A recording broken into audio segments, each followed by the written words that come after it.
একটা কথা আছে না যে মানুষ ঘর ফোড়ার মধ্যে আলু ফোড়া দেয়। এখন বিষয়টা হচ্ছে ওরকম। একদল মানুষ ওদিকে বন্যায় কষ্ট পাইতেছে, কেউ ডুবে মরতেছে, কেউ খাবারের অভাবে কষ্ট পাইতেছে। তাদের নাম করে একদল মানুষ টাকা উঠায়া তাদের নিজের স্বার্থ হাসিল করতেছে। আমি তাদেরকে অনুরোধ করব, যারা কোনো বড় ধরনের অ্যামাউন্ট দিতে চান, অবশ্যই কোনো একটা ছাত্রগোষ্ঠী প্ল্যাটফর্মের মাধ্যমে পাঠাবেন। আর যদি একান্ত না পান তাহলে আপনারা অবশ্যই আসুন্না ফাউন্ডেশনে পাঠাবেন। বিকাশের মাধ্যমে আসুন্না ফাউন্ডেশনে খুব সহজে টাকা পাঠানো যায়। আমি মনে করি যদি আসুন্না ফাউন্ডেশনে আপনারা টাকাটা পাঠান তাহলে অবশ্যই আপনার টাকাটা জায়গা মতো পুষবে। আপনারা ইতিমধ্যে দেখেছেন যে শাহেখ আহমদুল্লাহ প্রায় 1000 টনের মতো খাবার বন্যার্ত মানুষের মাঝে খাবার বিতরণ করেছেন। তো আমি মনে করি সুন্নাহ ফাউন্ডেশনে দেওয়া মানে হচ্ছে আপনার টাকাটা জায়গা মতো পোষা।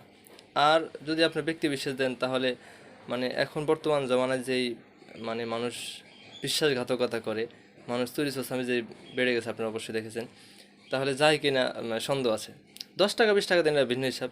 আমি বলছি যারা বড় ধরনের কোনো অ্যামাউন্ট দিতে চান তারা অবশ্যই আসুন্নাহ ফাউন্ডেশনে বিকাশের মাধ্যমে পাঠাবেন।